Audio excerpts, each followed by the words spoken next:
Allora, io comincerei e ringrazio quelli che sono venuti perché questo ciclo di conferenze che è l'ultima di una serie che abbiamo ideato con Maria Grazia Ciani, perché ci siamo accorte che fondendo le nostre due competenze, lei non ha bisogno di presentazioni perché è una delle più illustri greciste che ci sia non solo nel Veneto ma in Italia. Io mi sono sempre occupata invece di immagini e coniugando le nostre competenze abbiamo visto che certi personaggi dell'epos e del mito di cui tutti abbiamo sentito parlare e che ci evocano ricordi scolastici acquisiscono una consistenza e una dimensione quasi più reale rispetto all'esame degli stessi personaggi separatamente. Oggi ci occuperemo di Fedre, sarà una specie di happening, perché come vedete Maria Grazia Ciani è collegata, io invece sono qui, quindi invece che integrare le nostre due competenze abbiamo scelto proprio per la difficoltà del mezzo di illustrare prima tutta la parte letteraria, che sarà Maria Grazia Ciani, e dopo io vi farò vedere le immagini che sono ispirate a questa tradizione letteraria, richiamandomi ovviamente ai particolari che sono già stati evidenziati nella prima parte della conferenza. Oggi il personaggio che abbiamo scelto di rappresentare è Fedra, uno dei personaggi più drammatici della letteratura antica, che è per la verità limitata, come vedremo, a pochi episodi, tutti connessi alla sua passione illecita per il figliastro, il Ippolito, che, non dimentichiamolo, nel pensiero antico era equiparato al figlio naturale e quindi questa passione, già illecita perché lei era sposata, si configura in certi casi, soprattutto nelle fonti romane per la verità, anche come un incesto.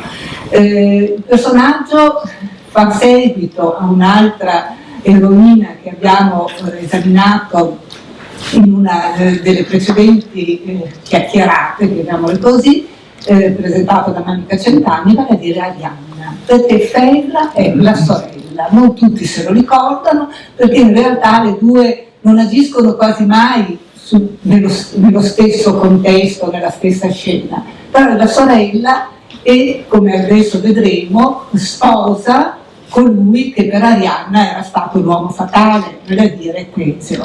Adesso io, per non far perdere tempo, do subito la parola a Maria Grazia Ciani, ringraziandola ancora e ringraziandola soprattutto per la suggestione di questa serie di chiacchierate che a me ha dato molta soddisfazione, spero che la dia anche a voi. Grazie. Maria Grazia, adesso a te la parola e grazie. Grazie a te, saluto tutti. Niente, sarò molto breve. In questa diciamo, conversazione, queste conversazioni, queste chiacchierate che abbiamo fatto, insomma, cioè io ho partecipato poco, ma insomma l'iniziativa era comunque di Francesca Ghedini. Ecco, io faccio il secondo violino, cioè la parte letteraria. Devo dire che la parte iconografica mi ha rapito e veramente sarò breve proprio perché voi possiate gustare le meravigliose immagini che Francesca ha estratto, insomma, ha scelto per voi. Dunque, Fedra è un personaggio la cui vicenda non è proprio così eccezionale, perché il suo innamoramento proibito, il suo amore proibito e soprattutto il modo con cui lei agisce accusando, essendo respinta e accusando il presunto amante di stupro, non è una cosa, non è un argomento che eccezionale, ecco, nell'ambito del mito greco.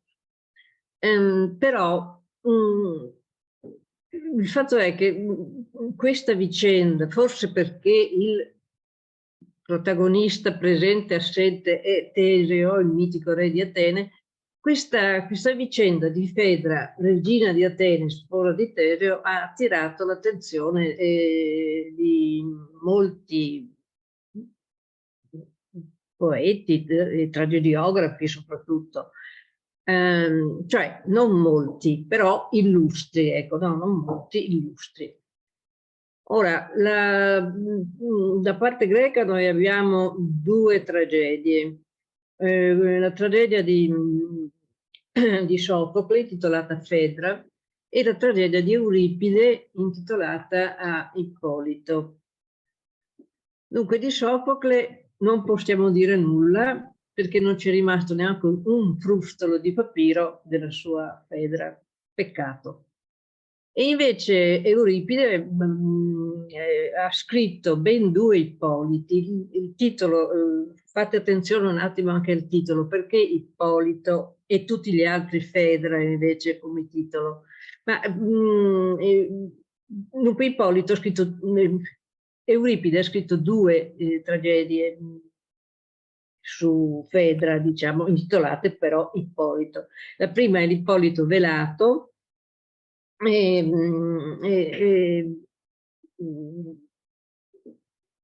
fu bocciata, non passò la censura, a cui erano sottoposti tutte le tragedie presentate agli agoni, tragici appunto, perché si dice che aveva descritto la passione di Fedra in maniera molto realistica. A me l'idea di un Euripide pornografico quindi non mi... Sì, non ci credo, insomma, all'Ulisse pornografico non ci credo. Quindi ci saranno state comunque delle ragioni per cui è stato bocciato l'Ippolito velato. Allora Euripide è tornato sull'argomento, ha scritto l'Ippolito coronato e ha vinto anche il primo premio.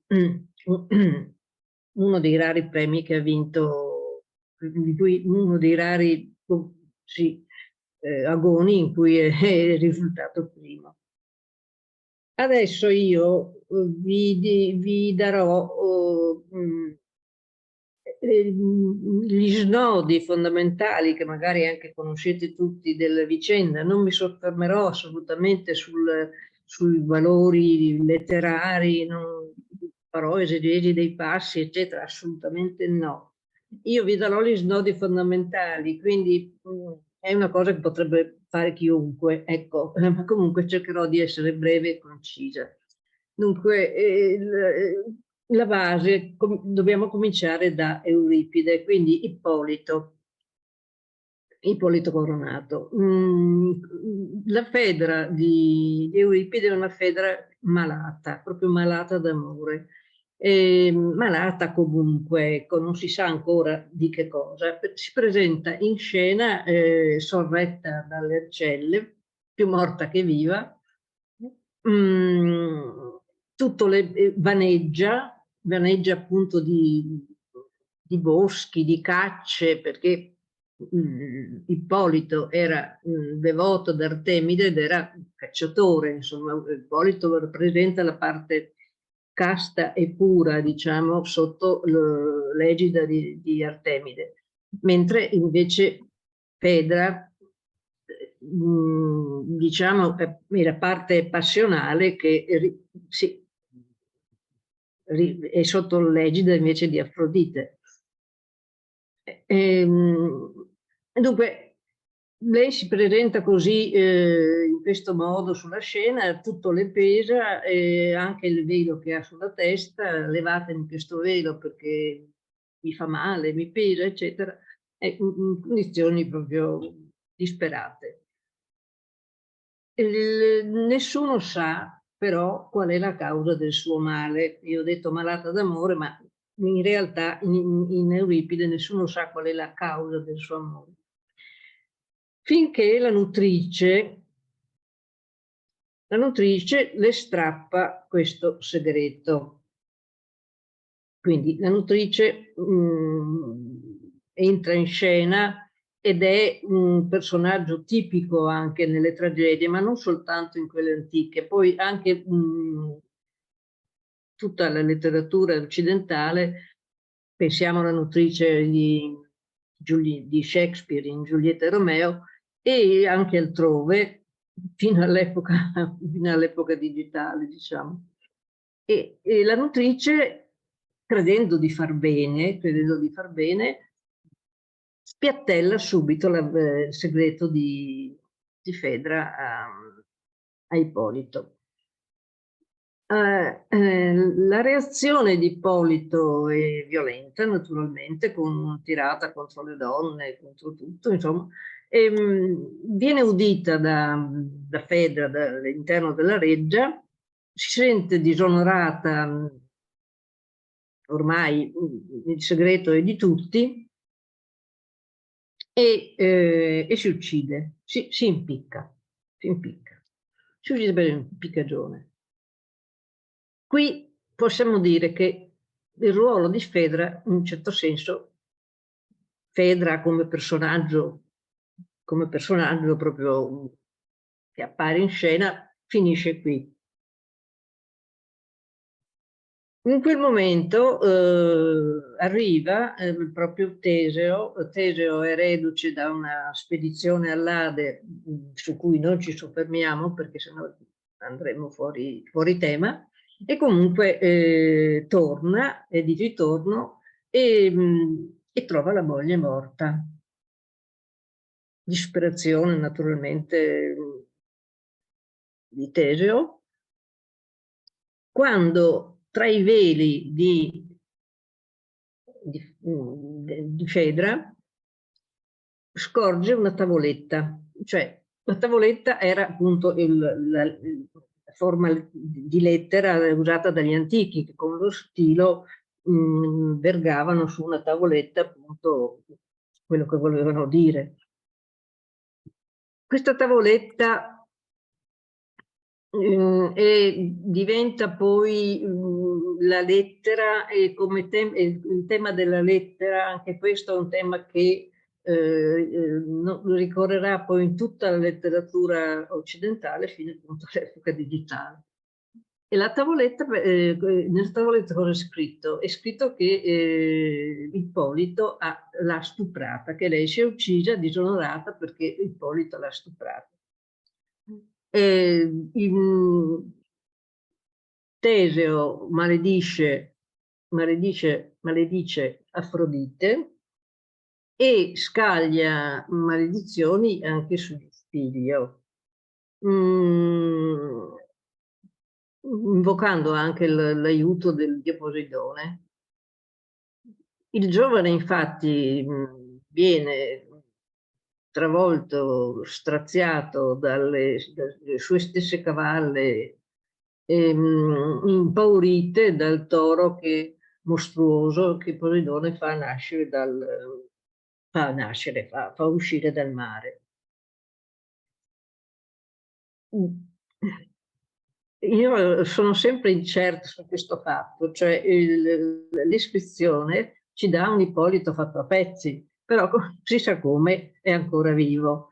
E vengono raccolti questi pezzi, per cui quando verrà portato al cospetto del padre è ancora sì, in grado di parlare, di esalare l'ultimo respiro, ma dopo aver parlato un po' con il padre. Però nel frattempo cosa succede? Prima che compaia Ippolito morente sulla scena, appare ex machina, come si fa nella tragedia, cioè dall'alto, su un macchinario appunto, la dea Artemide. E l'unica apparizione nelle fonti che ci sono arrivate, ecco, non dobbiamo dimenticare che in questa tragedia si forma anche questa opposizione tra la casta Artemide e la dea dell'amore Afrodite, solo che Afrodite non compare mai, è evocata e porta con sé quest'ombra quest'ombra, diciamo, anche qui di maledizione, che lei ha esteso a tutta la famiglia del Sole, a tutti gli eredi del Sole. Ecco, quindi la posizione, quindi Artemide compare e invece racconta Teseo ha il tempo di pentirsi amaramente e di accogliere appunto il figlio ribondo, di cui hanno raccolto appunto i pezzi, e Ippolito ribadisce la sua innocenza e muore tra le braccia del padre, a cui non resta che maledire Afrodite. Ecco. Dunque, gli snodi sono appunto una Fedra malata, proprio malata d'amore, ma comunque malata, che si presenta sulla scena così, insomma, in queste condizioni. Poi abbiamo la nutrice, che anche questo è l'archetipo di tutte le nutrici, di tutte le tragedie, di tutta la letteratura anche occidentale. La nutrice che interviene di persona, spiattella, diciamo, il segreto di Fedra a Ippolito. Dopodiché abbiamo il suicidio di Fedra per impiccagione, la lettera che è molto importante, è un elemento estremamente importante, e poi la morte di Ippolito. Questi sono i capisaldi, diciamo così, della tragedia, della vicenda narrata sia da Euripide, sia in campo romano, invece latino, scusate, latino da Seneca. Anche Seneca fa la sua Fedra. Ora, io non ripercorro naturalmente la vicenda che è quella, perché la vicenda è modellata sulla tragedia di Euripide, ma ci sono dei particolari che magari vale la pena di sottolineare, cioè questa Fedra di Seneca non è la Fedra malata, moribonda quasi di Euripide, è una Fedra che ha una sua audacia, una sua personalità, soffre d'amore, però questa sofferenza, questo suo innamoramento è noto, la nutrice lo sa, quindi non ha bisogno di andarlo a spiattellare a Ippolito, ed è Fedra stessa, questa è la novità, diciamo, che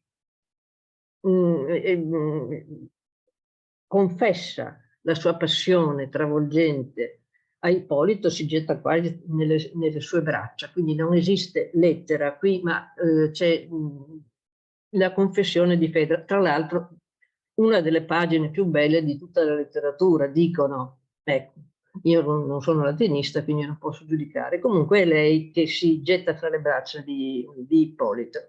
La reazione di Ippolito, naturalmente, come sopra, come in Euripide, e giunge al punto di estrarre la spada, poi però, per quanto Fedra fino a pochi minuti prima era la matrigna che lui chiamava madre, che amava e che onorava, e comunque non ha il coraggio di scagliarsi su Fedra, getta la spada per terra e fugge. E in quel momento, appunto, il momento giusto perché arrivi Teseo, ma prima del suo arrivo la scena è così sconvolta che la nutrice stessa, ecco, qui di nuovo appunto lei ha un certo ruolo, la nutrice stessa suggerisce a Fedra di mentire di giustificare il suo stato accusando Ippolito di stupro. Quindi non c'è lettera, ma è tutto tradotto in parole. Cioè, la menzogna è detta da Fedra stessa a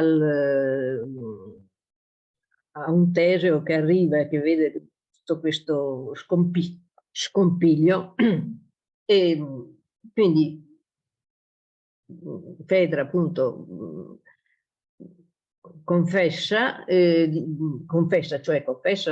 accusa Ippolito di averla stuprata e dice anche di voler morire perché ormai è disonorata, eccetera.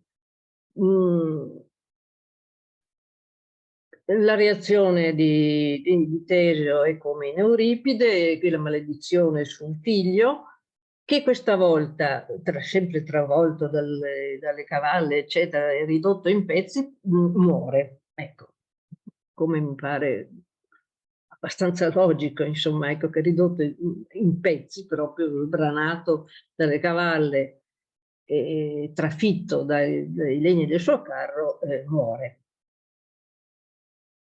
Quando Fedra viene a conoscenza della morte di Ippolito, ritratta la sua menzogna, cioè confessa al marito di aver mentito e subito dopo si uccide con la spada stessa di Ippolito.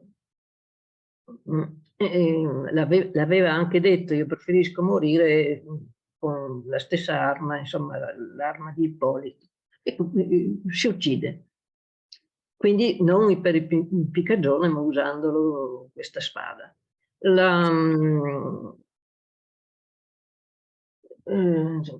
Sì, quindi morto il figlio e morta la moglie, Ateso resta come sempre, come in Euripide, la disperazione. E in questa disperazione lui assolve naturalmente il figlio e maledice in un certo senso, la maledizione si sposta su Fedra. Al figlio vengono decretati per suo ordine funerali solenni, mentre di Fedra dice queste parole che sempre mi hanno colpito e che chiudono la tragedia, cioè dice: lei gettatela in una fossa e che la terra gravi con tutto il suo peso sul suo empio capo. Quindi sono parole anche ciniche, crudeli, che distruggono il personaggio di Fedra in Seneca. E da notare appunto però che Fedra rimane in scena dall'inizio alla fine. I punti nodali sono appunto quelli stessi, diciamo, che abbiamo esaminato così brevemente, riassunto in Euripide. Io ho voluto comunque dire dove Seneca interviene e modifica, ecco, tutto è a parole, c'è questa la sua innovazione, anche la confessione proprio di Fedra, che è una pagina, come ho già detto, bellissima, la confessione d'amore, e poi non c'è la lettera, è tutto tradotto in parole. Ecco, questa è la Fedra di Seneca. L'ultima Fedra, perché qui sto andando anche troppo avanti, l'ultima Fedra che però vi voglio presentare è quella è quella di Ovidio. Ovidio si è interessato alla morte di Ippolito e ne ha fatto un quadro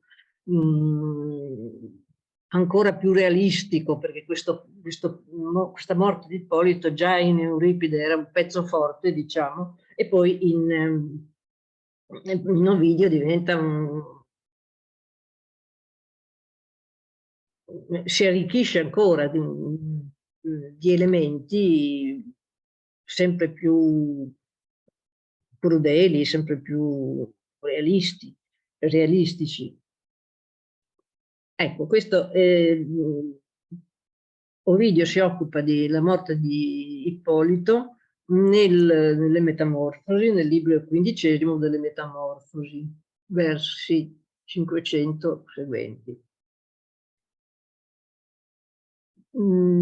Però lui ci offre anche l'ultima Fedra, la terza Fedra, cioè la Fedra che veramente scrive una lettera indirizzata a Ippolito nelle sue Eroides o lettere delle eroine. Tra le tante c'è anche Fedra, naturalmente, che scrive a Ippolito.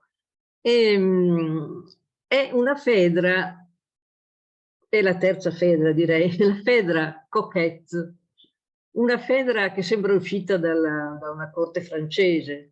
Lei scrive il suo amore, dichiara il suo amore naturalmente, però con somma civetteria, una Fedra completamente diversa da quelle che abbiamo incontrato prima. Con somma civetteria confessa appunto, esterna il suo amore a Ippolito, che peraltro lo conosce già, e dice: ma cosa c'è di male? Dice, possiamo avere una relazione clandestina, il marito non sa nulla, noi ci amiamo, che male c'è? E il tono è veramente stupefacente, perché la lettera sembra scritta da una cortigiana di Luigi XV, e quindi secoli dopo. Con questa Fedra così seducente, questa Fedra sirena, ecco, io concluderei questo breve percorso che ho fatto, senza assolutamente soffermarmi sui valori letterari. Comunque sono opere comunque notevoli tutte, ecco, sia la Fedra, sia l'Ippolito di Euripide, sia la Fedra di Seneca, e sia questa Fedra della lettera, insomma, dell'Eroides. Ecco, con questo io ho concluso la parte di secondo violino, e quindi passo alla parte più bella, che è quella delle immagini. Io ringrazio tantissimo Maria Grazia Ciani, perché ha presentato queste tre Fedre che noi ritroveremo nella tradizione iconografica. E questo è infatti uno di quei casi singolari in cui il contatto fra testi e immagini è strettissimo. Noi nelle immagini troviamo veramente illustrate queste tre Fedre, con qualche volta delle contaminazioni fra l'una e l'altra. Quindi vediamo, io avevo preparato un PowerPoint non sapendo se Maria Grazia riusciva a collegarsi, delle fonti vi ha parlato ampiamente lei, e quindi tralascio e affronto subito il problema delle immagini. Ma prima di illustrarvi le immagini voglio dire due parole sul repertorio, quando e come si forma, perché una cosa che mi ha colpito, e penso abbia colpito tutti gli studiosi di antichistica, è che Fedra, che ha goduto un certo successo nelle tragedie greche, abbiamo parlato, Sofocle, Euripide, addirittura 2 tragedie, non compare nel repertorio greco fino al tardo ellenismo. Poi riprenderemo questo discorso perché ne abbiamo discusso con Maria Grazia, e lei mi ha dato uno spunto molto interessante per giustificare questa cosa, perché quasi tutti gli eroi e le eroine greche sono ampiamente documentati nella ceramica attica e soprattutto nella ceramica magno-greca, il cui repertorio è strettamente connesso al grande teatro. Fedra non c'è. Ma c'è invece, a partire dall'età romana, dilaga su affreschi, sarcofagi, mosaici, argenterie, stoffe, a partire dal I secolo a.C., addirittura fino al VI-VII secolo d.C., Questo è da collegarsi all'interpretazione cristiana di Fedra, che diventa la peccatrice a confronto di Ippolito, che invece diventa il simbolo della castità. Addirittura Sant'Ippolito lo vediamo morire travolto dai suoi cavalli come l'Ippolito greco. E quanto riguarda la distribuzione topografica, invade tutto l'impero romano, da Oriente a Occidente, fissandosi soprattutto nel tardo antico in Oriente. Allora io ho diviso per capitoli, come ha fatto Maria Grazia, non occorre che adesso vi illustri perché l'ha già fatto lei, i vari momenti, e collegandoli anche alla matrice letteraria, perché la Fedra di Euripide, che non c'è nel repertorio greco, c'è invece tantissimo nel repertorio romano. E cominciamo proprio con la Fedra di Euripide, la malata d'amore, come l'ha definita giustamente Maria Grazia, che diciamo ispira il repertorio proprio collegata alle parole che Euripide usa nella sua tragedia. È accasciata sul trono, una servente le tiene un braccio, la nutrice si china su di lei, sembra quasi in questo specchio, testa di specchio pompeiano del I secolo d.C., sembra quasi che la nutrice sia il momento in cui la nutrice cerca di strapparle quel segreto che lei tiene chiuso nel suo cuore, perché la Fedra Euripidea è una Fedra che combatte questa passione, che non vuole cedere a questo amore che Afrodite le ha instillato nel cuore. E però a un certo punto abbiamo visto che cede e denuncia il corpo.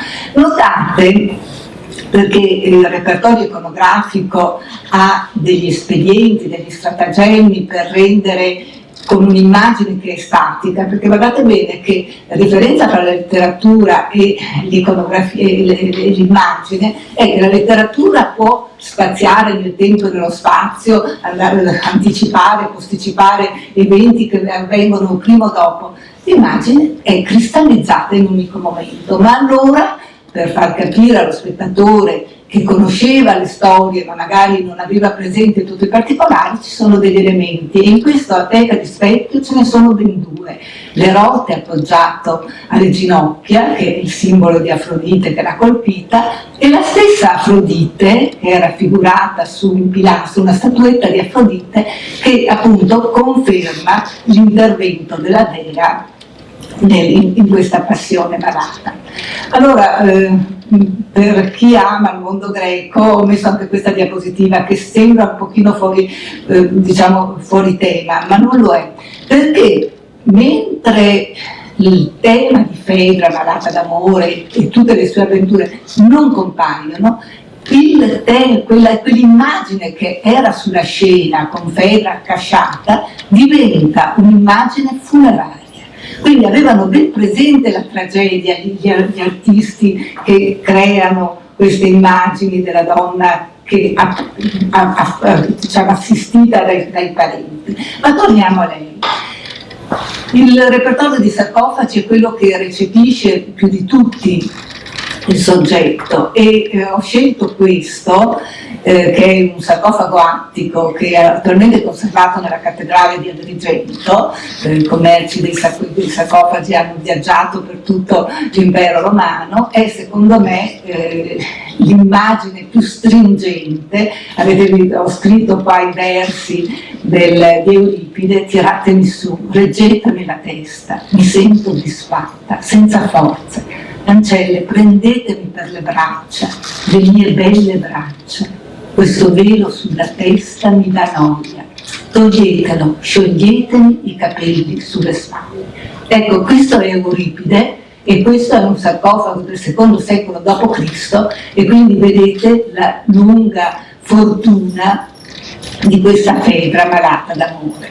Ancora la ritroviamo nelle urne romane, con appunto sempre l'ancella che le tiene le braccia, sempre l'Eros malandrino che le si appoggia sulle gambe, e la nutrice che cerca di aiutarla e cerca di capire cosa sta succedendo.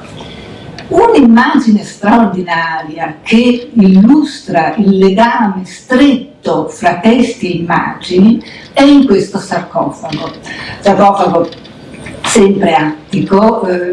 La tradizione attica è particolarmente legata alla tragedia, che illustra il prologo della Fedra dell'Ippolito Euripideo. Nel prologo dell'Ippolito Euripideo entra in scena Afrodite che è arrabbiatissima per il fatto che Ippolito non la venera, e queste sono le sue parole: io sono potente, io sono famosa in cielo e in terra, sono la dea Cipride, e Ippolito sostiene che sono una divinità di infimo rango.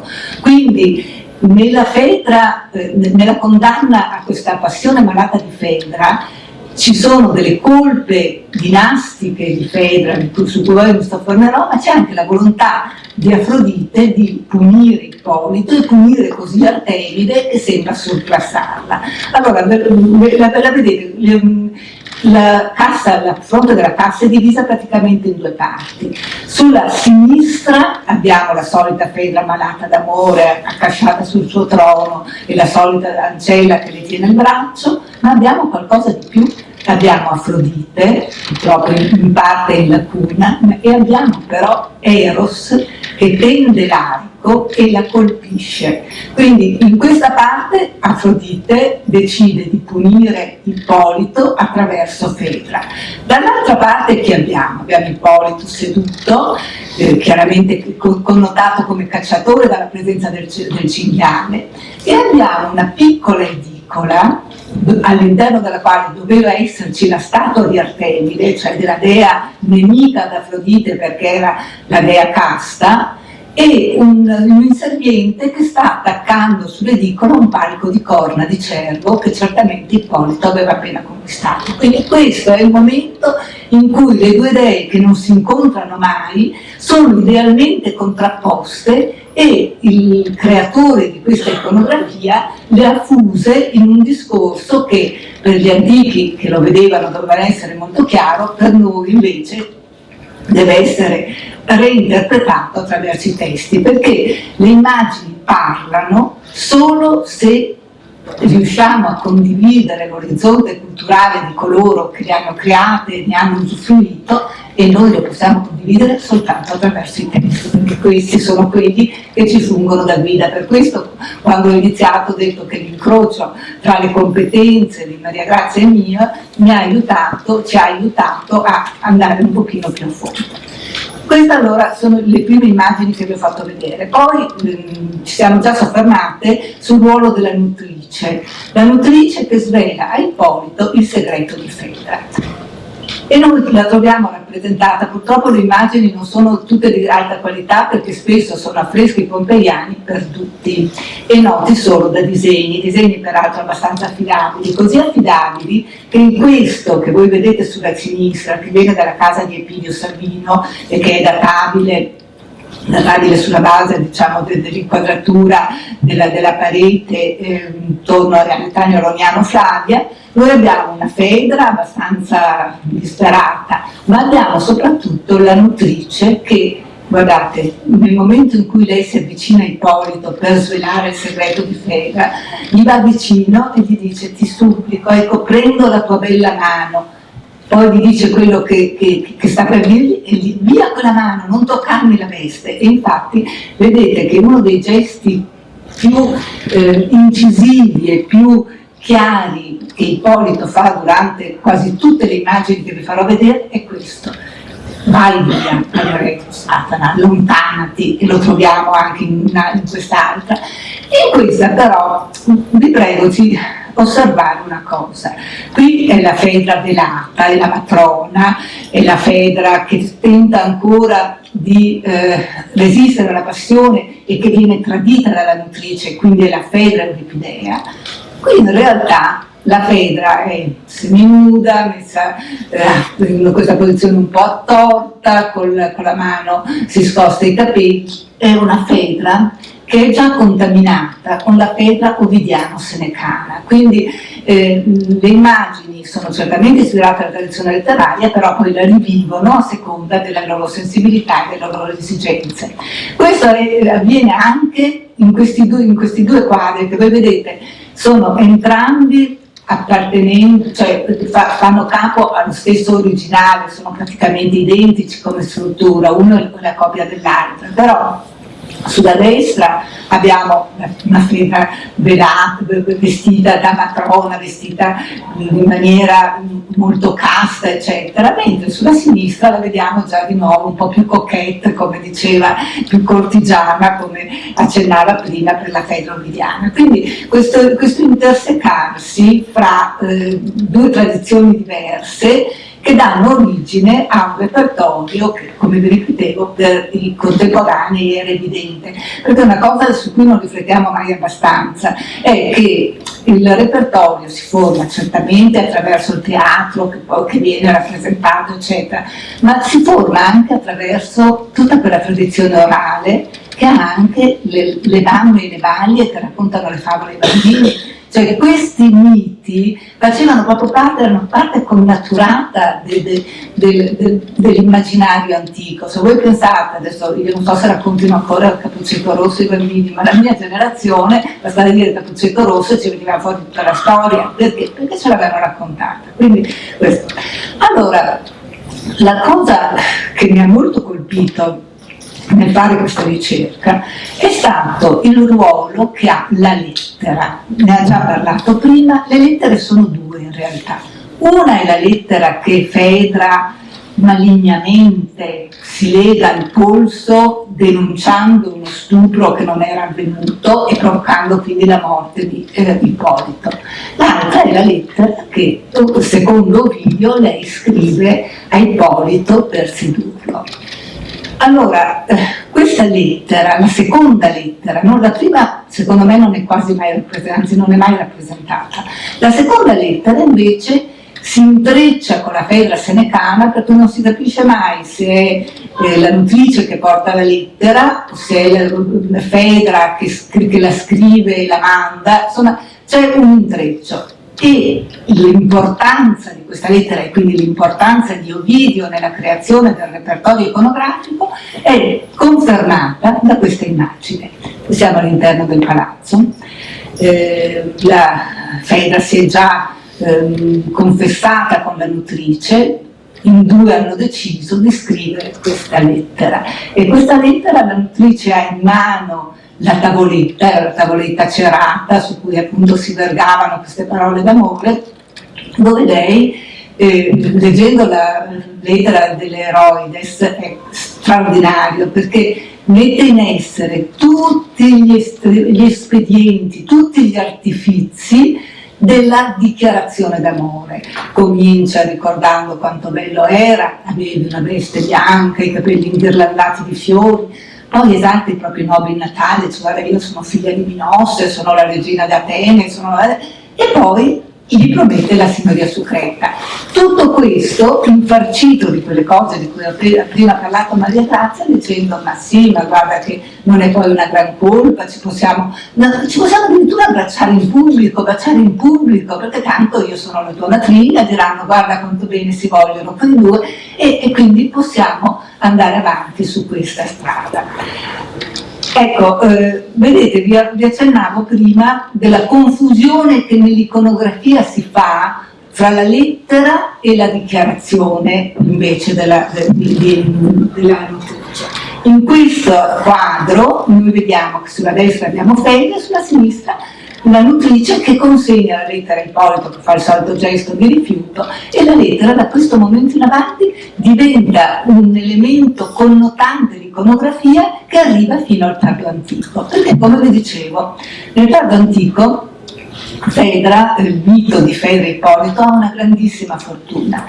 Una cinquantina d'anni fa è stato rinvenuto in Svizzera questo che si chiama il tesoro di Seuso, perché Seuso è il nome del proprietario che era iscritto in un piatto. Nel tesoro di Seuso, che era costituito da piatti, brocche, situle, una ricchezza d'argento straordinaria, ci sono ben 4 volte ripetute il mito di Fedra e Ippolito. In queste tre manufatti, sono 2 situle e una brocca, che vi ho messo sciolto, abbiamo la contaminazione fra la Fedra Euripidea malata d'amore e la nutrice che svela a Ippolito, consegnandogli la lettera, l'amore appunto di Fedra. E qui abbiamo una cosa che voglio sottolineare. Primo, eccessiva gestualità di Ippolito, non più soltanto il gesto, ma addirittura le braccia, la testa girata dall'altra parte. E a questa eccessiva gestualità fa riscontro l'eccessiva gestualità della nutrice, che è in ginocchio con le mani aperte. Cosa c'è qua dietro? Certamente l'influenza del teatro. Perché dovete pensare che soprattutto in età romana il grande teatro era ancora recitato, per carità, secondo i sacri crismi, ma era spesso ridotto a mimo, a pantomimo, dove la gestualità era accentuata proprio perché il pubblico potesse sopperire con i gesti alla mancanza della parola. E quindi ecco l'immagine della Fedra malata d'Euripidea e l'immagine invece che avete visto nel disegno di Ippolito che rifiuta questa passione peccaminosa, butta a terra la lettera, la vedete che è qua per terra, il dittico aperto, e la nutrice capisce che poi per lei può finire male e lo supplica di risparmiarla. Sempre nel Tesoro di Seuso c'è ancora un'altra scena ispirata sempre allo stesso momento, e anche questa con una gestualità molto accentuata. Abbiamo qui la lettera, Ippolito che se ne sta andando verso la sua battuta di caccia con la solita gestualità, e la nutrice che torna verso Fedra, colta nella stessa posizione attorta e un po' coquette che abbiamo visto in un'immagine precedente. Ma io devo dire che quando ho visto questo mosaico sono rimasta veramente stupefatta, perché la lettera è praticamente quasi al centro geometrico del mosaico.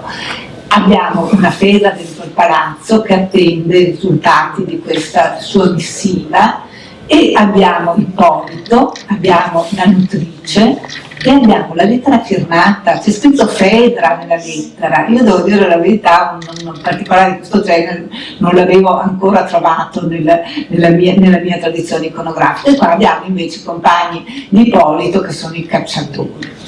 Andiamo avanti. Ecco, allora fino adesso abbiamo visto la dichiarazione attraverso la lettera, ma Maria Grazia Ciani vi ha sottolineato che in Seneca è lei che si dichiara.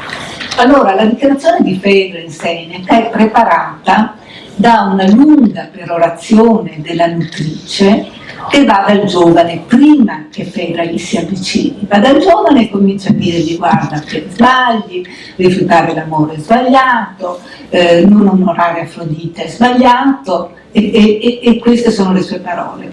Escludila dal mondo e la terra giacerà in squallido abbandono.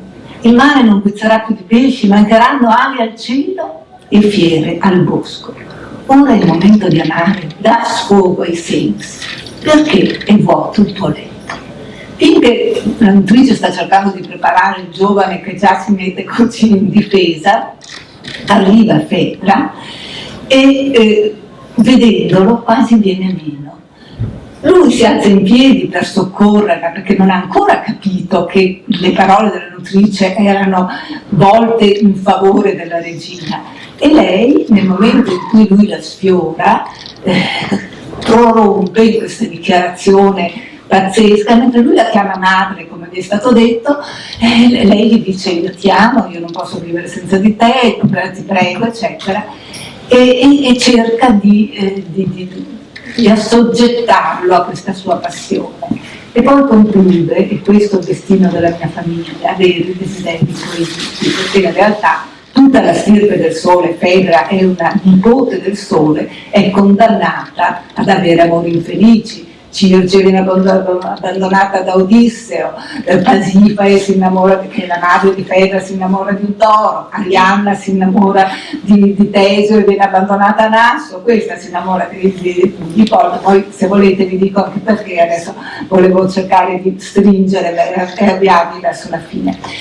Sempre nel repertorio senecano, e voi vedete come in questo caso le immagini veramente traducono quello che i tragici o i poeti o comunque i letterati dicono.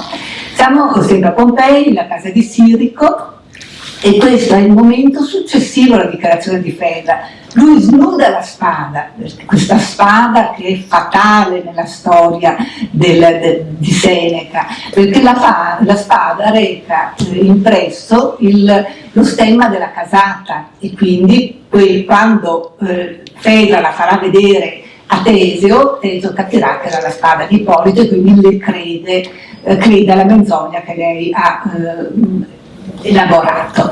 Snuda la spada, pronto ad ucciderla, addirittura sta per afferrarla per i capelli, lei si butta ai suoi piedi, ancora una volta, o superbo, mi getto alle tue ginocchia. Ecco, questa è la scena, i personaggi sullo sfondo sono dei riempitivi, ma questo è frequente nelle cose. Questa Fedra smaliziata, audace, da Ovidio e Seneca, la troviamo riprodotta in una serie di rilievi funerari che sono concentrati in area norico-pannonica. Se voi mi chiedete perché, onestamente non ve lo so dire, probabilmente c'è una versione forse trasmessa soltanto via orale, che a noi non è pervenuta, che accentuava questa colpevolezza di Fedra, questo suo desiderio di sedurle, perché qua Fedra è addirittura seminuda, e era seminuda che qui è praticamente tagliata a metà, ma si riconosce parte del panneggio, e quindi l'esagerazione, ma un'esagerazione che in realtà noi ritroviamo ancora in età tardoantica. Quindi in età tardoantica, in questo straordinario piatto d'argento del VI secolo d.C., quindi ben dopo la fine dell'impero d'Occidente, noi abbiamo Ippolito che sta leggendo la lettera e appoggiata a un pilastrino con un'aria molto dégagée, così disinvolta, eccetera. Lei che cosa sta facendo? Lo afferra per il mantello. Lo afferra per il mantello tirandolo, e questo gesto di afferrarlo per il mantello è un gesto tipico di un'altra iconografia che racconta di una donna adulta che cerca di sedurre un giovane, che è Giuseppe, e la moglie di Putifar che cerca di sedurre Giuseppe, che è spesso raffigurata appunto mentre lo tira per il mantello, lui scappa perché non vuole commettere peccato. Ancora la troviamo anche in un avorio, qui è una scena molto disinvolta, non è così caricata come le precedenti, però certamente sulla destra avete la raffigurazione di Ippolito che legge la lettera. Vedete questa lettera quanta importanza ha, e né Euripide né Fedra ne parlano, ne parla solo Ovidio, che influenza il repertorio in una maniera così determinante che ancora nel VI secolo d.C. Ippolito sta leggendo la lettera. Lei è molto disinvolta, e a confermare che comunque è lei l'innamorata è Eros, che si avvicina a lei e la indica con la mano. Ci sono poi una serie di immagini che mostrano i protagonisti, perché il repertorio iconografico si divide in due parti: il repertorio iconico, cioè che presenta i personaggi e lascia allo spettatore di ricostruire la storia, e il repertorio narrativo. Abbiamo visto fino adesso più immagini narrative, qui abbiamo, sembrano addirittura separati, non sembrano neanche incrociarsi, lui con la lettera in mano, lei seduta sul trono, il solito Eros con la solita fiaccola, tanto a ribadire che il suo ruolo è quello. Ancora qui una cosa simile. E ci andiamo verso la fine, ci andiamo verso il momento in cui lei si suicida. Euripide quindi, perché lei si suicida in Euripide prima ancora che arrivi suo marito. Allora, noi abbiamo un'immagine sola che allude e non rappresenta il suicidio. Siamo sempre a Roma, siamo nel secondo secolo d.C., siamo nella villa di Munazia Procula a Tornarancia, che aveva un ciclo di figure che rappresentavano tutte quante protagoniste di amori sbagliati. Avevamo Canace, che era innamorata di suo fratello, Mirra, innamorata di suo padre, con cui concepisce Adone, il più bel giovane dell'antichità, Scilla, che per amore di Minosse tradisce suo padre, Pasifae, che ama il toro, la mamma di Fedra, e Fedra. Allora voi la vedete, questo è l'affresco così come è conservato, questo è un disegno che rende palese un particolare. Cosa ha in mano? Ha in mano una corda. Ha in mano una corda che è la corda con cui sta per impiccarsi, perché quando lei decide di morire, prima che arrivi Teseo, si impicca a una trave del suo palazzo. Diverso è invece l'episodio raccontato da Seneca, perché come abbiamo visto Teseo torna, la trova, lei fa finta di trafiggersi con la spada, la nutrice comincia a urlare: aiuto, la mia padrona si vuole uccidere, Teseo arriva e lei gli dice testualmente, cioè Seneca le fa dire: tentata con le preghiere ho resistito, al ferro e alle minacce non ha ceduto il mio animo, ma il mio corpo ha subito violenza. Questo devo dire è altrettanto forte, forse meno però, di quello che è scritto nella lettera che Euripide le fa trovare a Teseo attaccata al suo polso, perché la lettera di una defunta non può essere disattesa. Perché Teseo crede così ciecamente al discorso dello stupro in Euripide e anche poi in Seneca? In Euripide perché quando una che si suicida ti lascia detto sono stata stuprata, è chiaro che le credi. E lui crede anche a lei che denuncia questo tentato stupro. Devo dire che il repertorio iconografico recepisce questa immagine, questa scena in una maniera un po' particolare, molto, molto poco drammatica, molto salottiera. Lo troviamo, è anche molto rara, la troviamo riprodotta soltanto sulle fiancate di 2 sarcofagi. La troviamo su questo sarcofago di Apollonia, dove Teseo è seduto, lei è appoggiata alla spalliera del suo trono con quest'aria un pochino così. E la troviamo in un altro sarcofago, no, quello a sinistra è di Tiro e questo a destra invece è quello di Apollonia, dove lei gli parla e ha questa la veste che le scivola dalla spalla con aria seducente. Sia come sia che sia la lettera legata al polso, sia che sia la denuncia, Teseo, abbiamo visto, condanna il figlio e invoca il padre Poseidone e gli dice che Ippolito non viva un giorno di più, ha stuprato mia moglie, ha profanato il mio letto, io voglio che lui muoia. Questo è l'unico episodio di tutta la saga che il repertorio greco recepisce.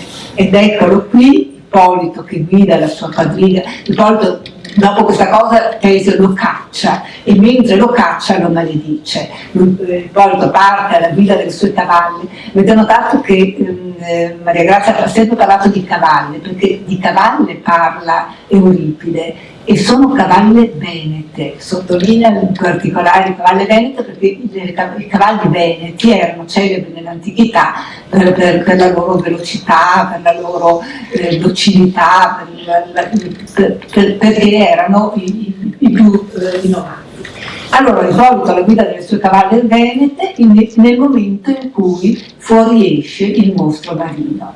Ecco come lo racconta Euripide: si udì un boato terribile, apparve un'onda gigantesca, si franse sulla spiaggia e ne uscì un mostro selvaggio.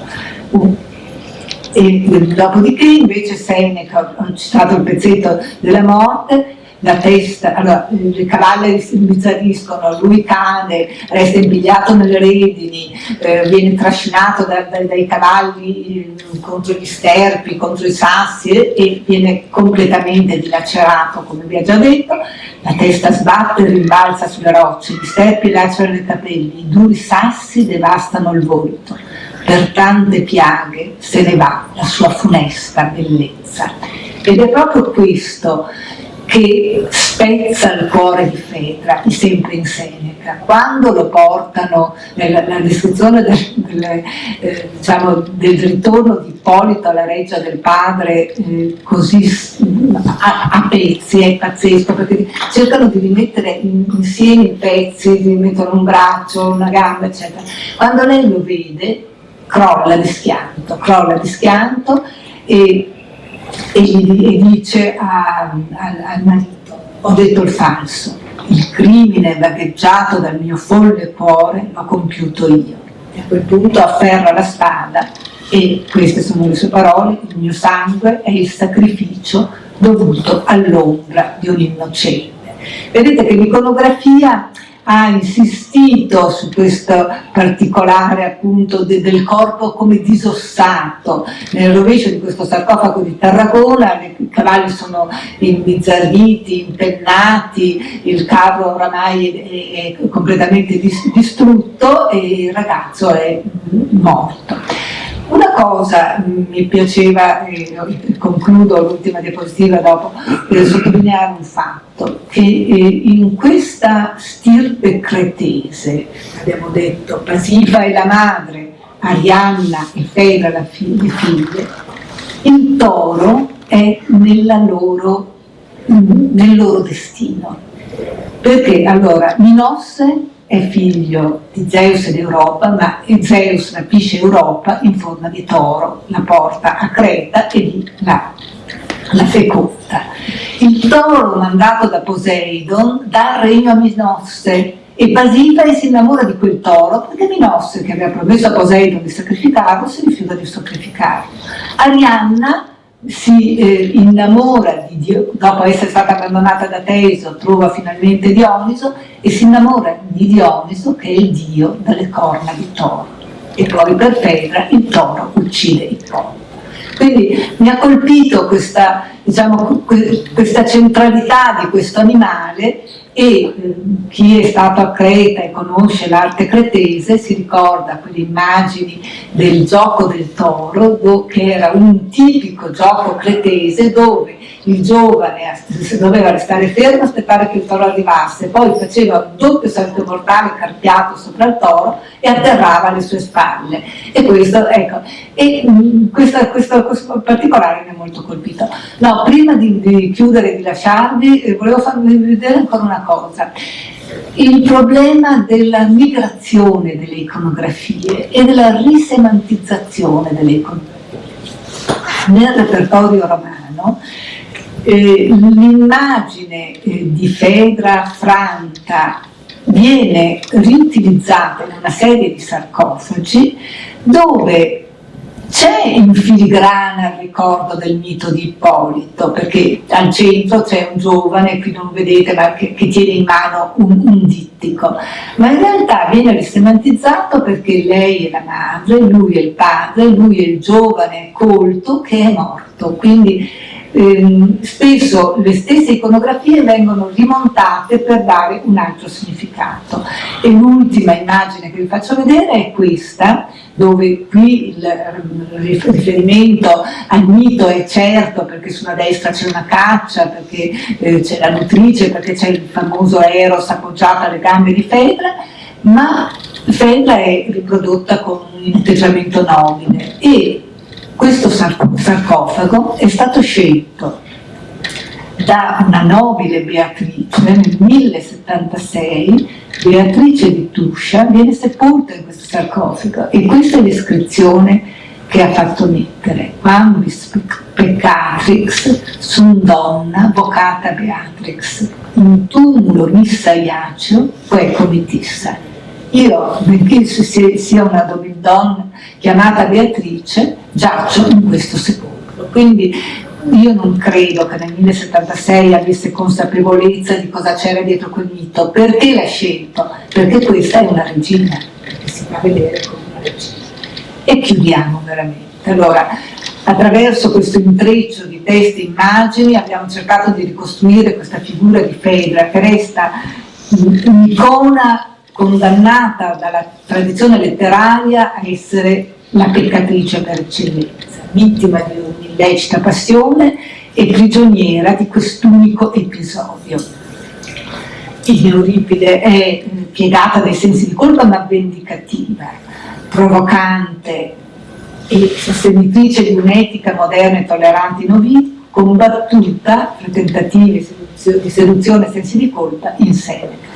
Avete visto come le immagini recepiscono queste Fedre, qualche volta le intrecciano, ma in linea di massima le restituiscono con uno strettissimo legame con le parole dei grandi tragici. Grazie.